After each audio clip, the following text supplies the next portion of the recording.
steps into it. Pass is caught. Diggs! Sideline!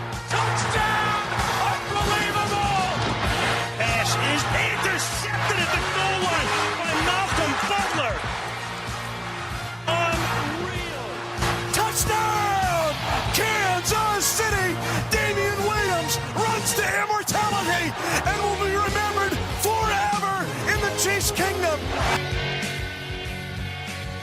Yes, g'day everybody and welcome in again to another Sunday evening here on KC Radio 97.7 FM for Talkin American Footy with me, Brent Sternberg. We'll have a chat about all things American football as we always do in a season that is forging ahead nicely. We've got week 11 on the cards tomorrow, which began on Friday with Thursday night football, a big Thursday night football game too. We'll get into that a little bit later on. We go through all the games and we'll go back before we do that even and have a look at the Week 10 games. But it's an NFL season that has done really well to get to this point without having too many things get in the way re-COVID, although the league did introduce, as of yesterday, a mandatory rule where all 32 teams will operate for the rest of the season under the league's intensive protocol laws. So that calls for, among other restrictions, all players and coaches who must have a negative test or result, I should say, from their test from the previous day's test before entering the facility, in addition to regular daily PCR testing as well. All meetings to be held virtually unless they can be held outdoors or indoors with a pre-approved plan. And face masks must be worn at all times at the facility, including on the practice field, by all personnel.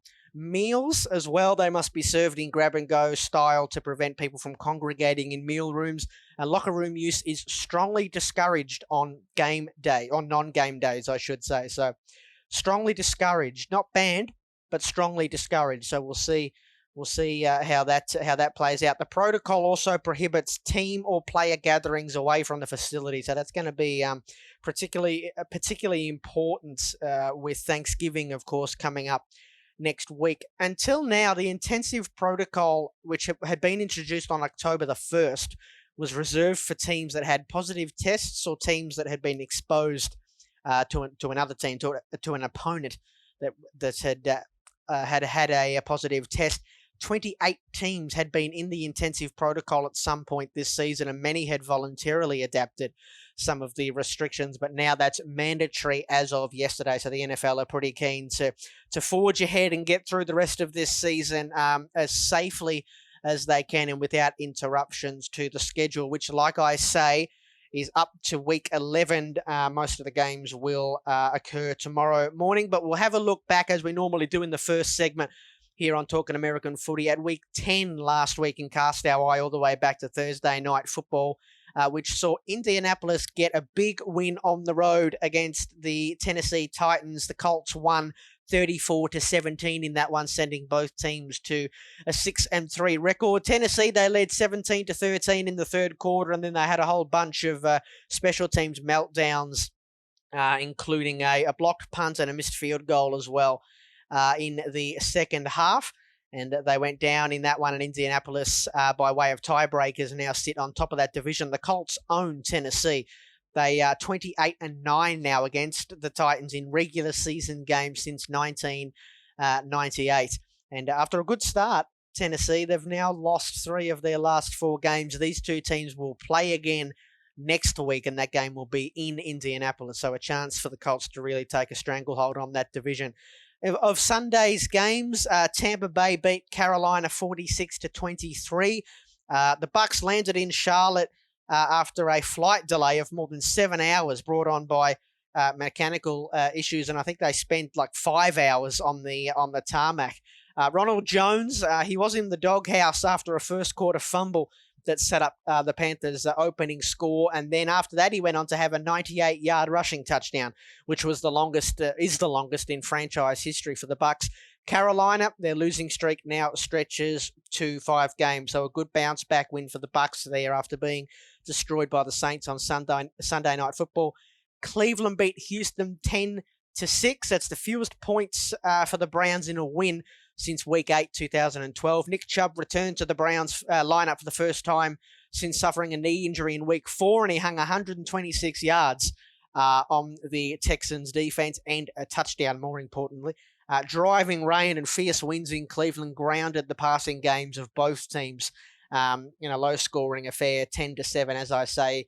The Browns victorious in that one. And that game was actually delayed for a little while because the weather was so crazy. It was blowing a gale in the Rock and Roll City. But Cleveland, they get their 6th win of the season. They go to 6-3. Houston fall to 2-7. Detroit, they beat Washington. They finally had a win at home. That win snapped a 7-game losing streak at home for the Lions at Ford Field, which stretch that covered over a calendar year in this 30-27 win over Washington that took a Matt Prater game-winning field goal from 59 yards as time expired. And Alex Smith, great to see him back. And it's not just a feel-good story. He's back and setting career highs last week in completions, 38, passing yards, 390, and leading Washington back from a 21-point deficit in the second half, a game that they almost pinched, and another game that the Lions almost threw. But off the leg of Matt Prater, they got their 4th win of the season, Detroit.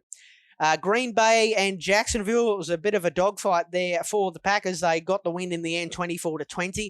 Aaron Rodgers was pretty good again, 24 of 34, 325 yards, 2 touchdowns and a pick. And it was Marquez Valdez-Scantling who's starting to emerge as a really good secondary threat to Aaron Rodgers, with Devontae Adams the main target there. 4 catches, 149 yards and a touchdown for Valdez-Scantling against a stubborn Jacksonville team that just would not go away. James Robinson, he had 2 touchdowns that were wiped away by penalties, so maybe a story of, what could have been there for Jacksonville and James Robinson. Green Bay, 7-2 for the second straight season with a win at home, a hard-fought win over Jacksonville, 24-20. The New York Giants got a big win over Philadelphia, 27-17, the G-men victorious. Philadelphia, they went the entire game without converting a single third down, 0 for 9, and the Eagles hadn't done that in 16 years, and then the first team to end a game without a single third down conversion this season. Daniel Jones for the Giants, 21 of 28, 244 yards. No touchdowns, but more importantly for DJ, no interceptions as well. A huge win for the Giants, and they now go equal with Philadelphia on wins in the division, although they're just back in second position behind Philly. I think that they have one more loss, but they're right back. They're right back in that division, the Giants, after that 27-17 victory over the Eagles.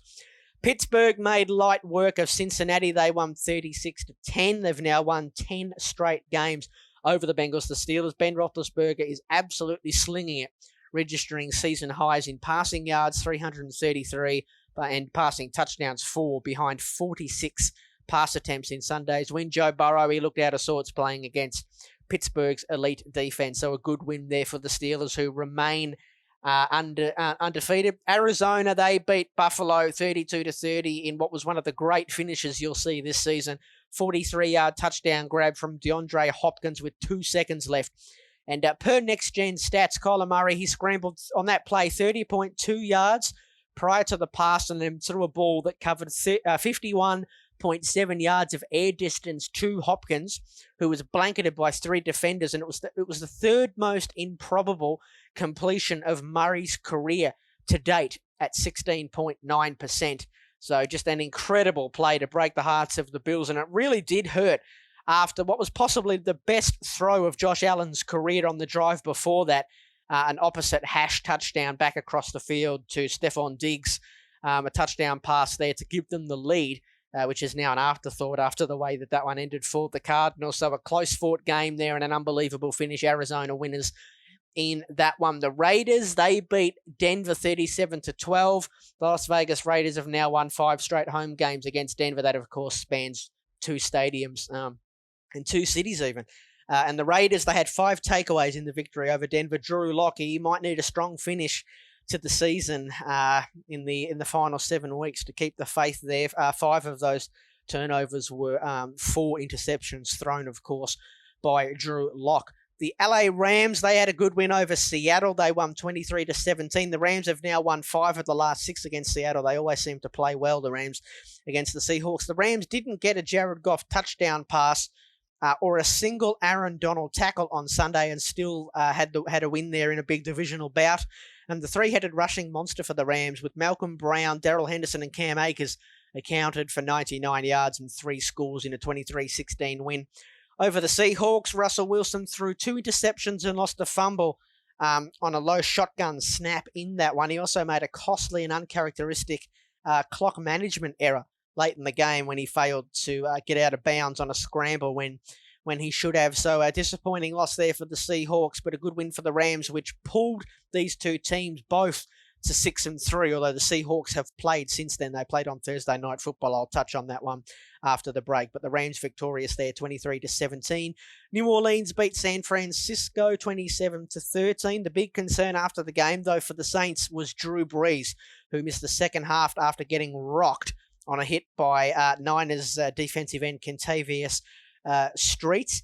And there was 3 more Alvin Kamara touchdowns in that one. So he's having an incredible season, Alvin Kamara. San Francisco, 2 muffed punts and a pair of Nick Mullins interceptions was really the difference in this one. San Francisco, they've lost 3 straight games now for the first time since 2018. So the Saints victorious at home there over the Niners. Miami, they keep on winning. They went out to LA and beat the LA Chargers 29-21. They got a blocked punt to set up an early touchdown on Sunday, and they look pretty good right from that special teams play. The Dolphins have run their winning streak now to 5 games, 5 wins in a row, 3-0 with Tua Tagovailoa under center. Miami, they're 6-3 to start a season for the first time since 2001. And it's another disappointing 1-score loss for the LA Chargers this time at home. Miami victorious in that one. On Sunday Night Football, New England with a big win, a boil over at home. 23-17 winners over Baltimore. It's the best win for New England all season. There's no doubt about that. In driving rain, typical driving rain in Foxborough. Damian Harris, the running back there from Alabama, second-year guy or third-year guy, I think. 22 carries, 121 yards. He was the mainstay there in the Patriots offense. Baltimore held under 20 points for the first time in a long time. So the little run there is over, and they're now 3, after losing this one, they're 3 games behind the Steelers in the division. So it's going to take a little bit of a miracle, actually, to catch back up to the Steelers in the division race now that they're 6-3, and the Steelers, of course, are looking down at them 9-0. So they're going to do well to get back into the division and try and win at Baltimore. They lost that one 23-17. And then Monday Night Football, Minnesota, in another divisional dogfight. They were on the road, but they managed to beat Chicago 19-13.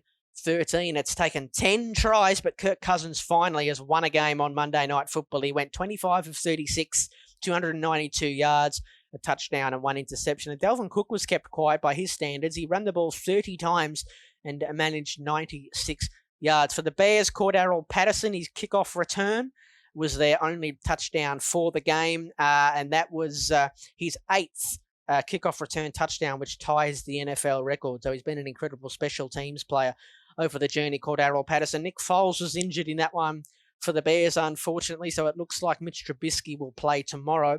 Chicago started 5-1. They've now lost 4 straight games, so that was week 10. The biggest winner for me, I have to go all the way back to Thursday Night Football and flag Indianapolis as the biggest win. That was their best win of the season on the road on a short week in a fight to go top of the division, and they managed to roll Tennessee. I think that they've sort of been hot and cold a little bit, Indianapolis, and I haven't really been convinced by them, but that was a really good win, so they were the biggest winner.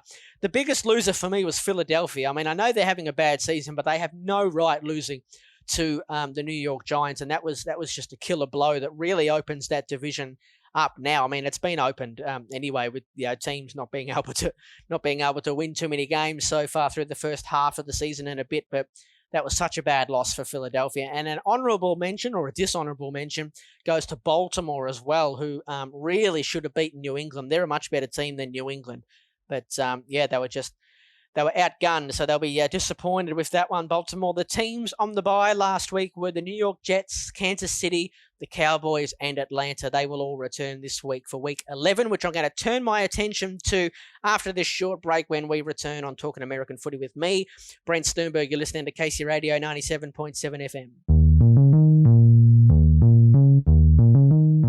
Welcome back, everybody. You're listening to Talking American Footy with me, Brent Sternberg, on this Sunday night on KC Radio 97.7 FM, and we've just gone and had a look back at what happened in the NFL in Week 10 last week, and we're about to turn our attention to tomorrow morning's games.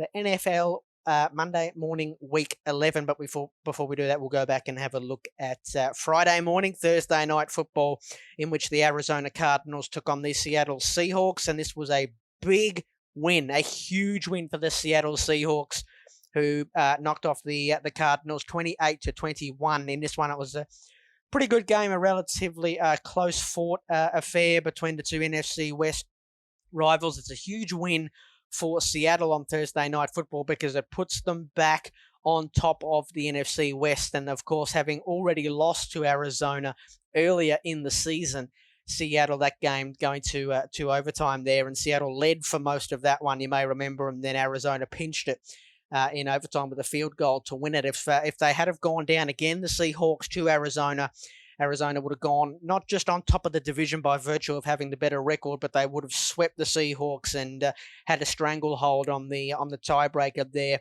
as well. The big thing for the Seahawks in this one is that it was a pretty even performance, and their defense come to play as well, led by Carlos Dunlap, who they traded for only a couple of weeks ago at the trade deadline from Cincinnati.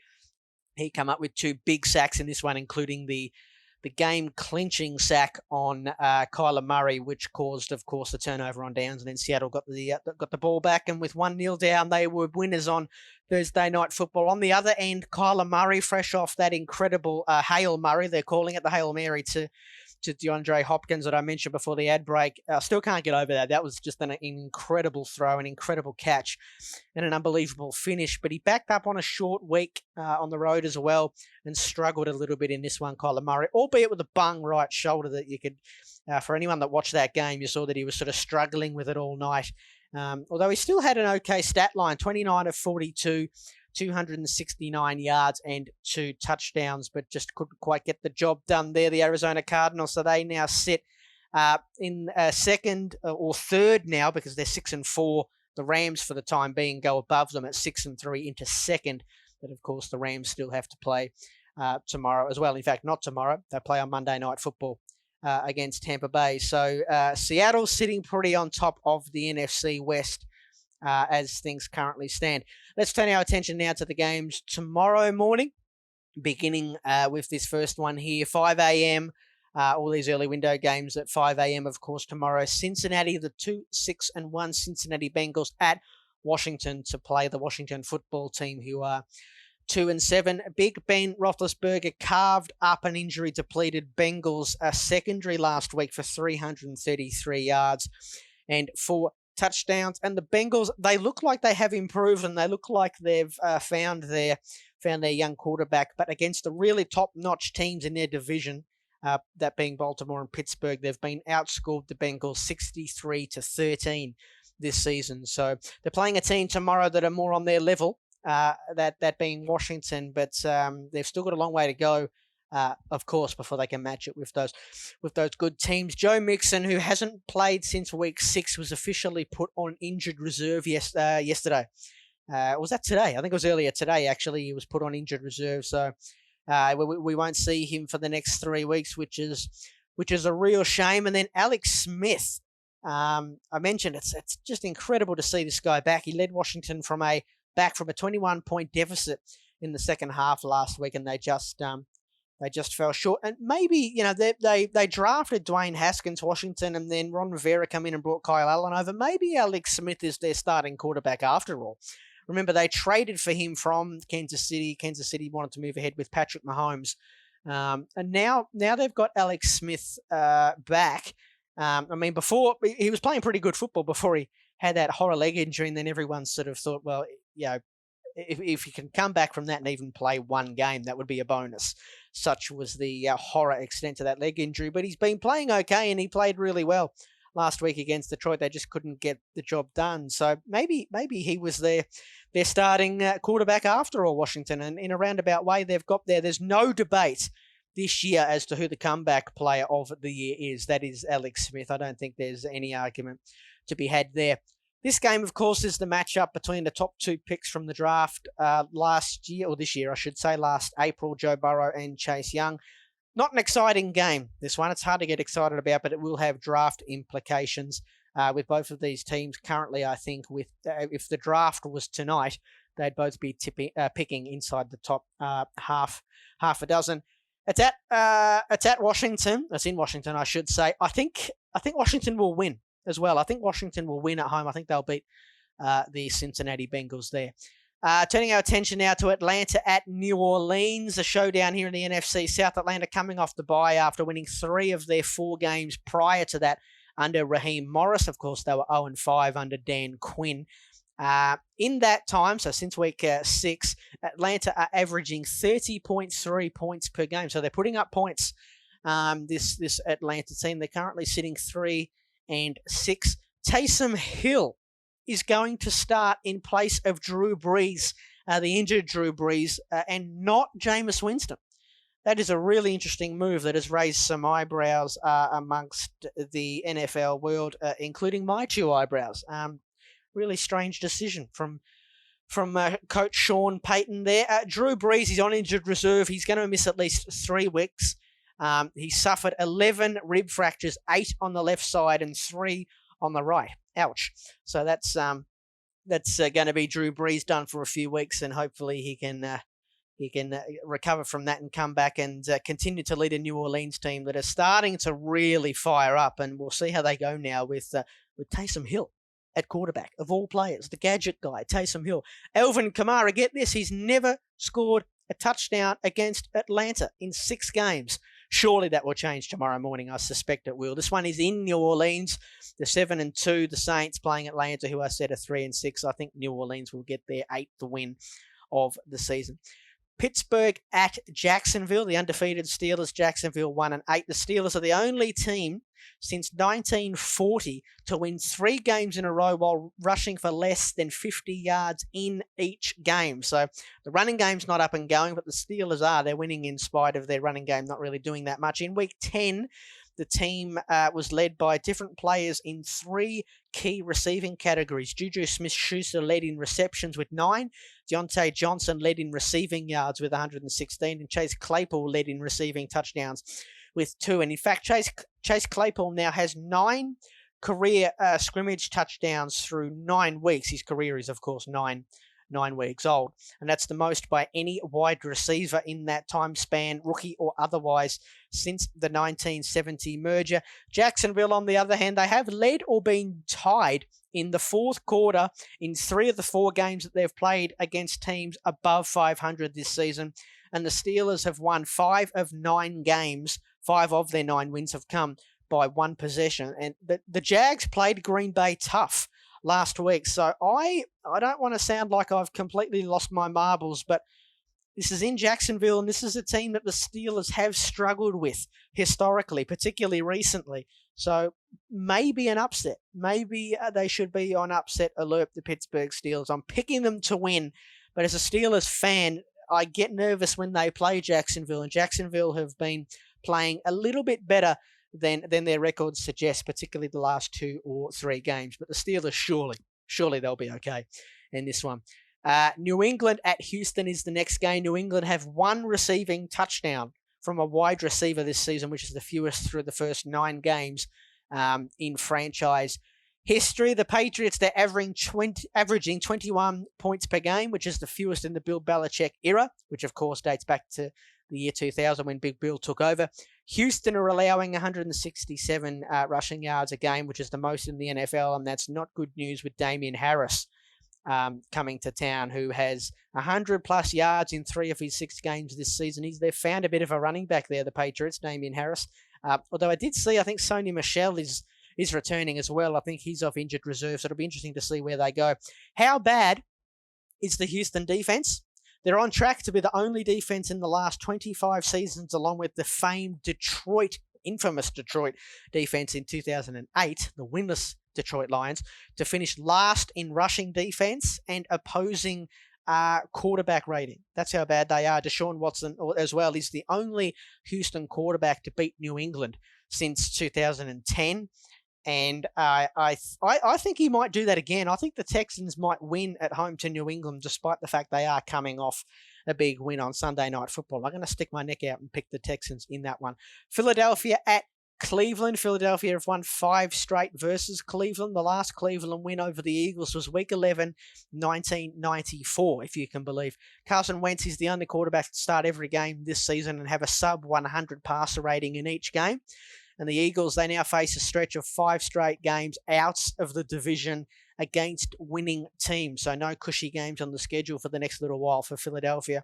In 4 games for Cleveland without Nick Chubb this season, in 4 games, the Browns did not score a single rushing touchdown, and they averaged 95.5 rushing yards per game. In 5 games with Nick Chubb, the Browns have scored 9 rushing touchdowns and are averaging 209 rushing yards per game. So they're just completely different with Nick Chubb in the lineup.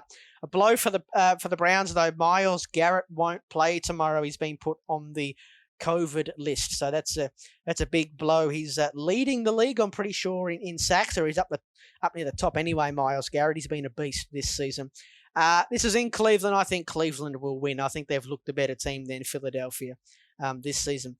Detroit at Carolina. Detroit predictably gave up a 24-3 lead to Washington last week before sneaking out with a win. Detroit won't play another team, though, that currently has a winning record until the middle of December, so a path maybe back into the season. They're currently 4-5.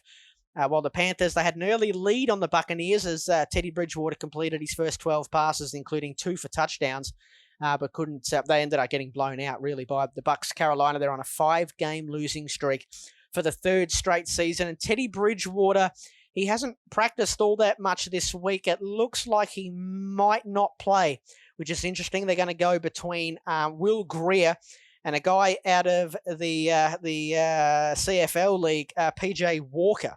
So that'll be interesting to see how they go there. Matt Stafford's been questionable this week as well, but he should be good to go. I think this one, where is this one? Just to refresh my memory, it's in Carolina. I'm going to pick Detroit to go in there and win this one, although that should be a close game. And the final game in the early window, Tennessee at Baltimore, 2 teams who are 6-3. Lamar Jackson fell to 0-6, including the playoffs, when trailing by 10 or more points at any point in a game last week. Baltimore and Tennessee, they are 2 of 6-3 teams in the AFC, which is putting them in a real dogfight for a playoff spot. Des Bryant, as well, for the Ravens, has been elevated to the active roster, so it looks like he's going to play, which would be interesting. And Tennessee, fast start to the season, possibly made everyone in Nashville think that they'd finally moved out of that sort of middle rung of teams in the AFC. But the prospect now of a 5th straight 9-and finish does remain on the table. They put Jadeveon Clowney on injured reserve as well earlier today. When Baltimore and Tennessee last met, there was a spot in the AFC Championship game up for grabs, but this year it just feels like they're both trying to just stay alive in the race. It's in Baltimore, and I think the Ravens will get back on the winners list. So that's the early slate of games. I'll take another quick break here, and when we return, we'll have a look at the mid-afternoon games on Sunday and Monday Night Football. You're listening to Talkin American Footy with me, Brent Sternberg, on KC Radio 97.7 FM. Back in a bit. Welcome back, everybody. You're listening to Talkin American Footy with me, Brent Sternberg, on this Sunday evening on KC Radio 97.7 FM, where we're going through and having a bit of a look at all the games that will take place tomorrow in the NFL in Week 11. Before the break, we went through and had a look at the early window of games, which will be on at 5 a.m. tomorrow morning, of which there's a few interesting games, and there's a few teams that, if they are good enough, can get really big wins for themselves, and a couple of divisional games as well that I expect to be good games that'll be worth watching. I think about Atlanta and New Orleans, and there was another one as well, which I've just forgotten about. I might have been thinking about the Philly and Cleveland game. That's obviously not a divisional game, but a big game for those two teams. Philly to go back top of the division, and Cleveland to stay in the playoff hunt in the AFC, which I mentioned earlier, is going to be really interesting because we've got 9 teams that are currently above 500, and of course there's only 7 teams that will be making the playoffs this year, and 9 does not go into 7. So an interesting slate of early games. Let's go and have a look at the mid-afternoon games now, starting with the 8:05 kickoff game between the New York Jets, who are back off the bye, and they will head out to Los Angeles to play the LA Chargers. The Jets winless, of course, 0-9. The LA Chargers 2-7. And for the Jets, they finally, their game before the bye against the Patriots, they finally had their starting wide receiver trio of Brashad Perriman, Jamison Crowder, and rookie Denzel Mims all play together. So far throughout the season, at least one of them has been on the sidelines injured, and they actually looked okay, and they put up some points, and they played New England tough at home on that Monday night football game where Joe Flacco played in that one, and it looks like he's going to start again tomorrow as well for the Jets against New England. In that one, he threw for 262 yards and 3 touchdowns in a narrow loss, 30-27. It was a game, to be honest, the Jets probably should have won. They certainly had their opportunity. So Flacco will start again for gangrene, while Sam Darnold is still dealing with that shoulder injury that he suffered all the way back in, I think, week 2 or 3 against Denver. He's been dealing with that for a long while now. So Joe Flacco will get the start for the Jets. For the LA Chargers, the rookie phenom Justin Herbert, he managed just 187 passing yards against Brian Flores' Miami stingy defense last week, 77 fewer yards than the 264 yards he put up against the Saints, which was his previous lowest output. So he was due for a poor game, Justin Herbert, but he still had the Chargers against the Dolphins last week in a position to win. That game is the only quarterback, Justin Herbert, in the Super Bowl era now with 1 or fewer wins and a 100 or more passer rating in a single season with minimum 8 starts. So he's playing really well, but this team, the Chargers, is just not finding ways to win games like they haven't been able to do for many a long year. They're back at home. They'll be disappointed that they lost that one to Miami, the Chargers, and I think they will beat the Jets. And to be honest, if they lose to the Jets, this on paper, this is a far more talented team, the LA Chargers, and they have no right at home losing to the New York Jets. So if they lose this one, they're in a fair bit of strife. They'll have the acid poured on them next week, the Chargers, if they go down. So I think they'll win that one, and they should win that one comfortably. The next one is the Miami Dolphins. They're the talk of the town at the moment, the Miami Dolphins. They go to Denver to play the Denver Broncos, who are 3-6. The Dolphins, of course, 6-3 for the first time since 2001. Tua Tagovailoa delivered another efficient performance in their 29-21 win over the LA Chargers. The Dolphins have run their winning streak to 5 games, like I said, and 3-0 now with Tua under center, and with upcoming tilts against the Broncos, of course, tomorrow, and then the Jets and the Bengals. There is a realistic scenario where the Dolphins sit at 9-3 heading into their Week 14 clash with the Kansas City Chiefs, and that will obviously be a real litmus test. The Kansas City Chiefs, by many people's sort of views, I guess, still the best team in the league. So who would have thought that, the Dolphins to be even where they are now, and a chance to get to 9-3 by Week 14. For the Broncos, they've allowed 30 or more points in 4 consecutive games, which is their longest streak since 1968. So this is a franchise that has boasted pretty good defensive play for a long time, but their defense at the moment, I mean, we know Von Miller is out with a torn ACL, and they've got some issues in the secondary, particularly at the cornerback position. But they're struggling to get off the field. And Drew Lock is struggling as well. He's now thrown 10 interceptions in 7 starts this year, and continues to play with a reckless sort of style about him, which doesn't help when you don't have a defense that can bail you out. They're 2 teams that we thought may have been on the same sort of level entering the season, and that might have been 5, 6, 7 win teams, but no, Miami have gone a long way past Denver in the early parts of this season. They generally, I've said a couple of times on this program that Denver have a pretty good record at home across the journey. And I know Miami have done a fair bit of traveling recently. They were just out in LA, and of course they played in Arizona, I think the week before or a couple of weeks before that, and now they're out in Denver. So there is a possibility that this Miami team may run out of legs in this little patch. But no, I don't expect them to. I expect them to beat Denver at home. And yeah, I don't. This is a sneaky one, I think, where it could be a little bit closer than you expect, but I certainly expect Miami to beat Denver. At 8:25, the Dallas Cowboys are back off the bye. They're at 2-7 as they come out of their bye week, and they're at Minnesota to play the somewhat surging Minnesota Vikings, who are 4-5. Andy Dalton looks like he'll be back under center for the Cowboys tomorrow, which is good news, I suppose. They'd much rather have the news that Dak Prescott is back under center, but that's certainly not going to be happening. Not happening. Not this season anyway.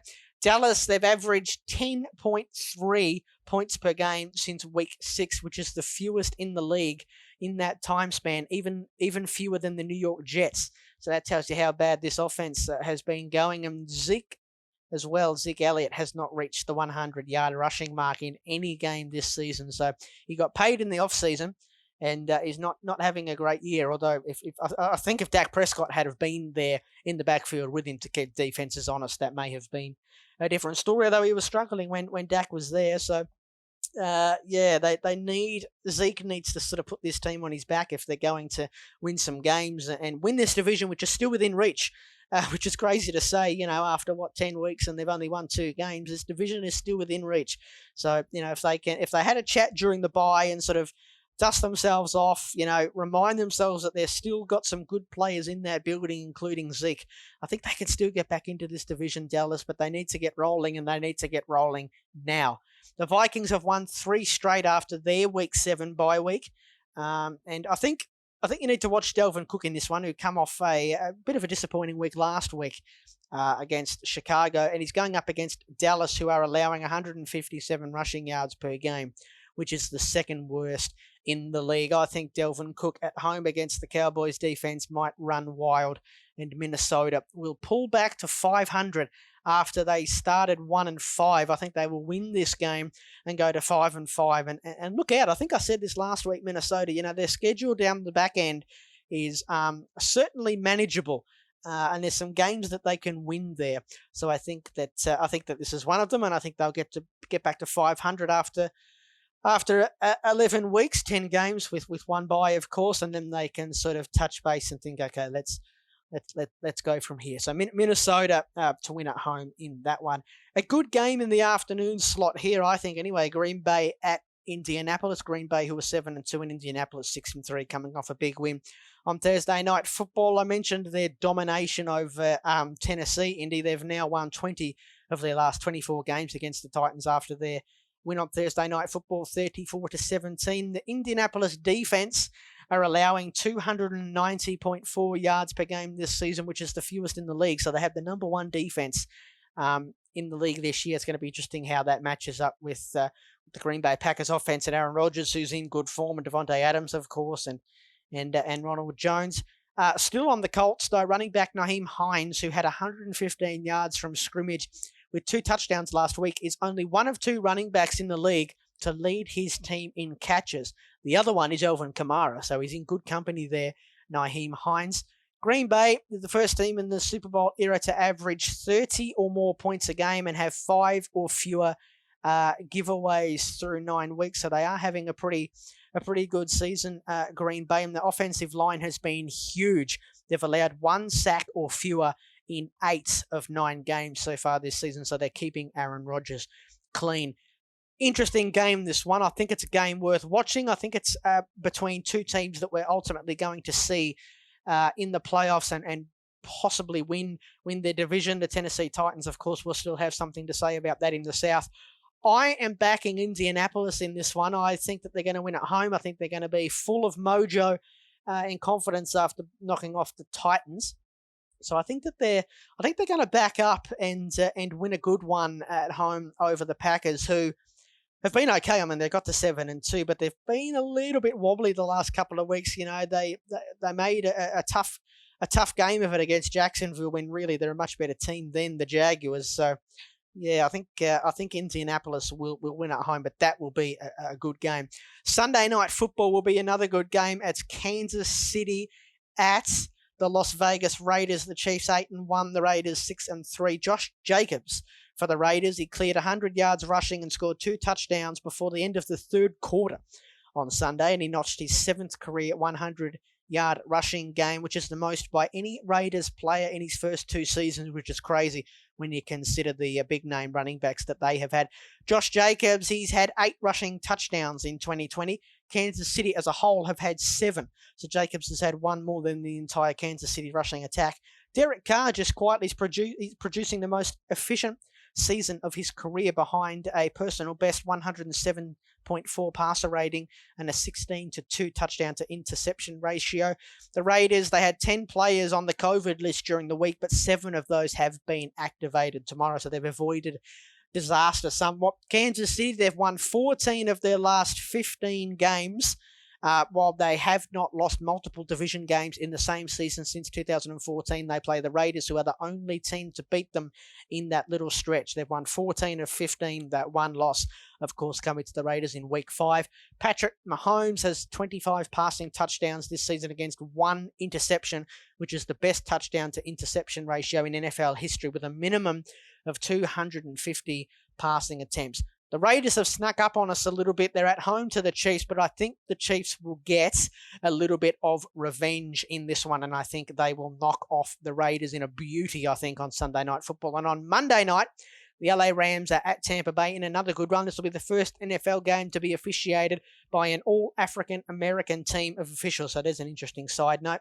Tampa Bay, they lit up the Panthers' defense last week for 544 yards and 46 points. According to Next Gen Stats, Tampa Bay have 120 quarterback pressures this season, which is the second most. So they're getting after the opposition's quarterback. The Rams have allowed fewer than 25 points in 7 of the 9 games this season. They're averaging 24 points a game, and only Philadelphia are averaging fewer points per game amongst the teams that are currently in the playoff picture.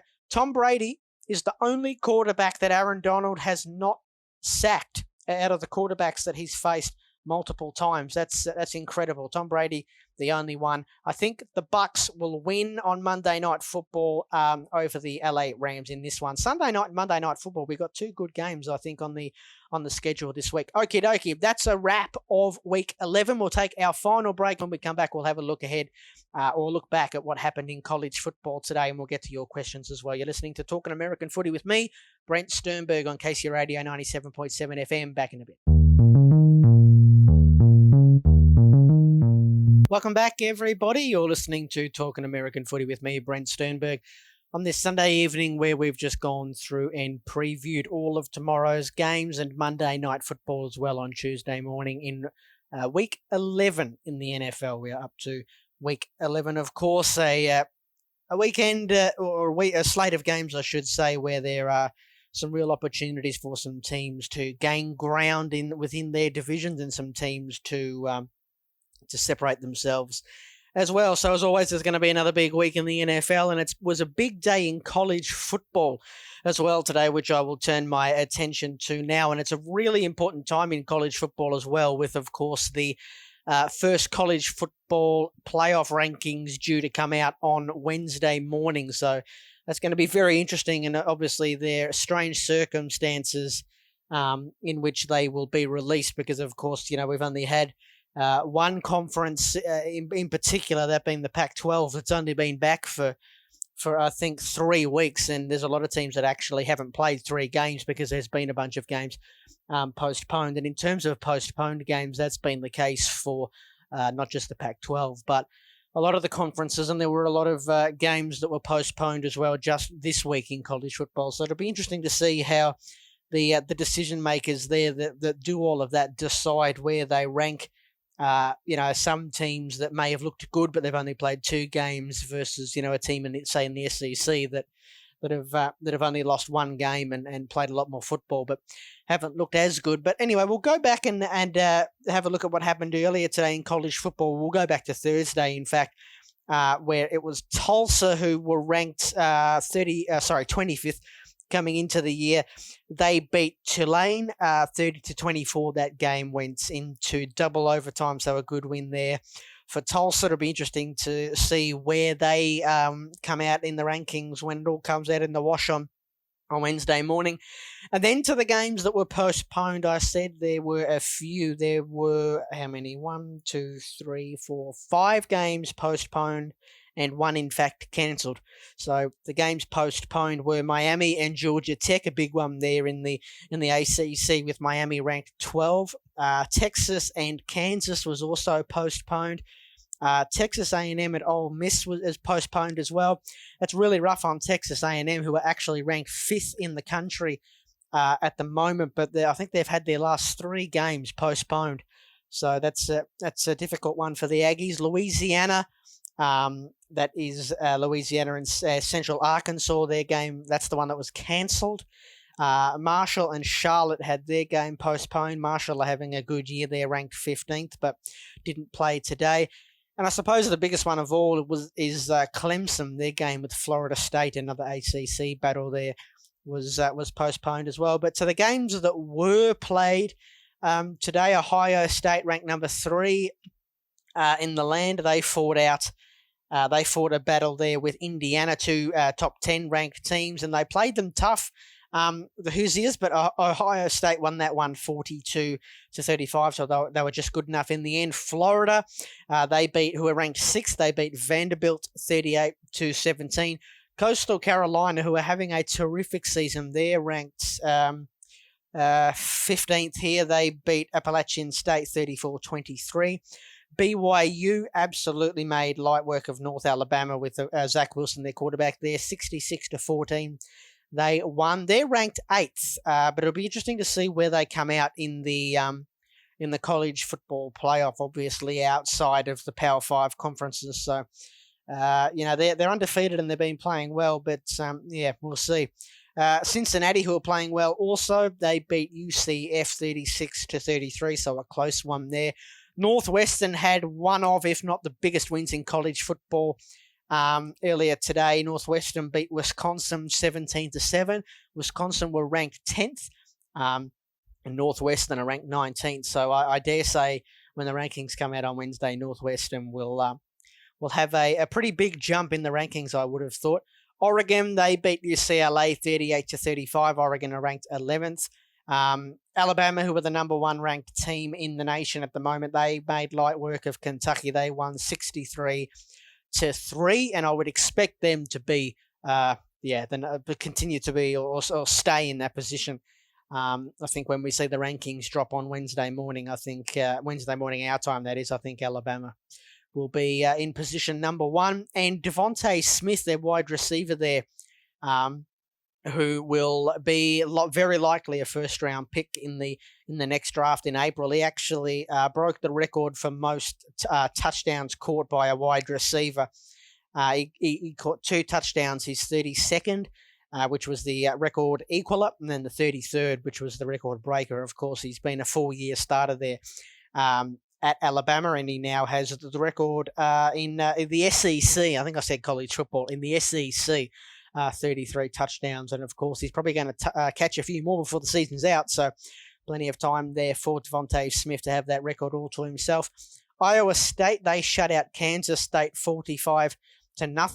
They're ranked 17 at the moment. Auburn beat Tennessee 30-17. Georgia had a win over Mississippi State 31-24. They're currently ranked 13, Georgia.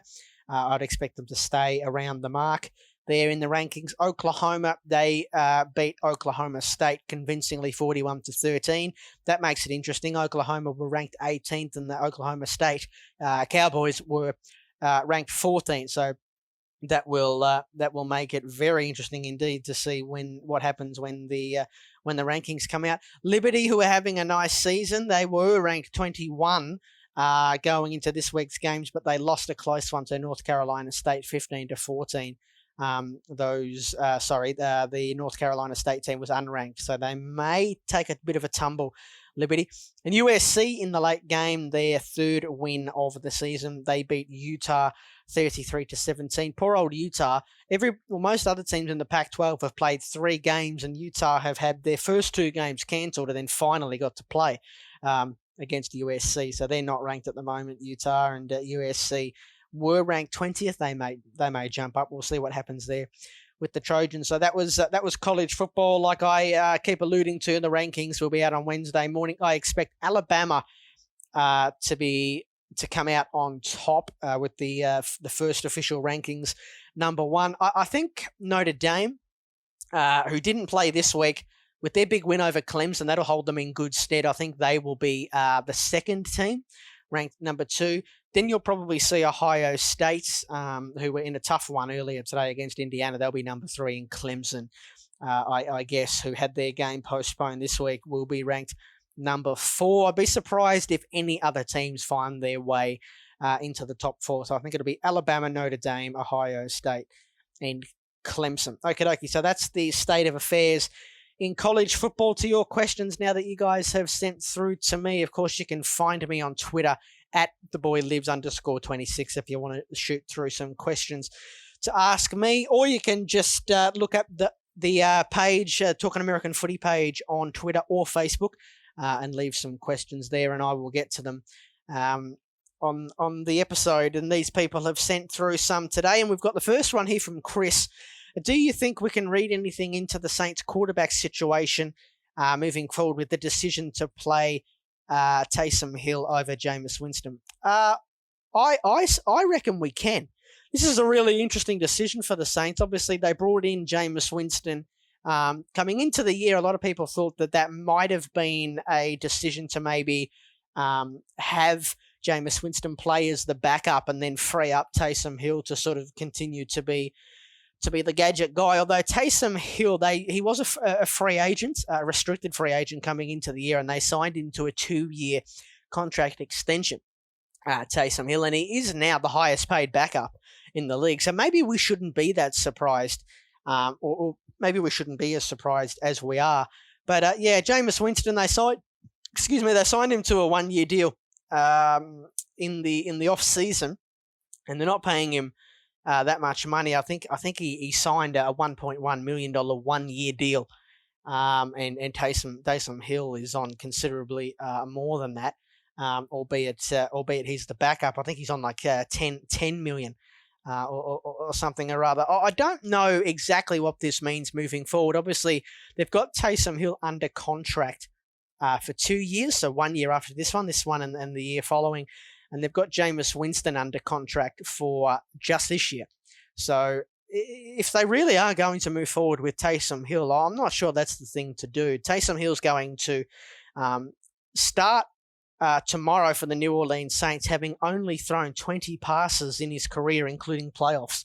So it's a real brain scratcher, or a head scratcher, I should say. Not a brain scratcher. It's very hard to scratch your brain. Moving forward, I think that Taysom Hill, if they're going to move forward with that guy, I think they're hamstringing themselves a little bit because they're taking Taysom Hill away from what he does so well, and that is be the gadget guy. So what this means for Jameis Winston, I don't know, but I would expect this to almost be send an alarm bell off in Jameis Winston's head and saying, okay, if I'm not the start, if I thought it was the backup here, and now this guy's getting the call over me, I perhaps need to go somewhere else and try and carve out a starting role. I think Jameis Winston is still good enough to be a starting quarterback in this league, and I know that's an unpopular opinion, but yeah, really interesting times for the New Orleans Saints at the position. The next question is from Justin. Of the 9 teams in the AFC above 500, which 2 do you think will miss out on the playoffs? Or like I said earlier, 9 doesn't go into 7. Currently, the teams are, I think we've got Buffalo, Miami, 3 teams in the north, Pittsburgh, Baltimore, and Cleveland. We've then got Indianapolis and Tennessee in the south, and then Kansas City and Las Vegas in the west, who, of course, both play tomorrow on Sunday Night Football. Coming into the season, of those 2 teams, the 2 teams that I didn't have in the playoffs were Miami, And the other one I didn't have was Tennessee. I picked Indianapolis to win that division. I think the two that might miss out, I'm just about ready to put a line through Cleveland, even though I said coming into the year I was hell-bent on this being the year that they make the playoffs, with some of their additions and also the extra spot. But the more I see Miami with each passing week, they're looking better and better. So I think I'm going to put a line through Cleveland. And I think Miami are going to make the playoffs. I mean, like I said, they just look so good, and they're well coached. Tua's looking pretty good. So in terms of the 7 teams that I had making the playoffs, I'd make one change, and that would be putting a line through Cleveland and Miami come in, and then I'm going to stick with my prediction of Indianapolis winning that division and Tennessee not making it. But that division is still up for grabs. So I think Tennessee and Cleveland miss out. And the final question this week, who are the running back names to know in college football, and what are the deep and weak positions in the class? That's from Tristan. It is a weak running back group. Travis Etienne is probably the only guy I would think would be a first-round caliber talent. And then you've got Najee Harris from Alabama as well. And you've got Chuba Hubbard as well, who had a great year last year for Oklahoma State, but he's really struggled this year with injuries and whatnot. Running back is a weak group, as is interior defensive linemen. It looks like being a really strong group, though, again, for wide receivers. Offensive line, if you need offensive line help, this is going to be a really good year. And pass rushers as well. So good news for teams who need help in those areas. Okay, thanks for your questions, gang. Quickly before I head off, the games tomorrow on TV. Cleveland at Philadelphia on 7 Mate at 5 a.m. and over on ESPN at the same time, Baltimore and Tennessee. Dallas and Minnesota from 8:30 on 7 Mate, and on ESPN at that time is Indianapolis and Green Bay. And then, of course, Sunday and Monday night football on ESPN, the Raiders and the Chiefs, and then the Bucks and the Rams. Enjoy the football tomorrow, gang, and I'll see you back here at 10 p.m. on Casey Radio next Sunday night, to talk all things American footy. I'm talking American footy with me, Brent Sternberg. Enjoy the football, gang. I'll see you next week. Bye-bye.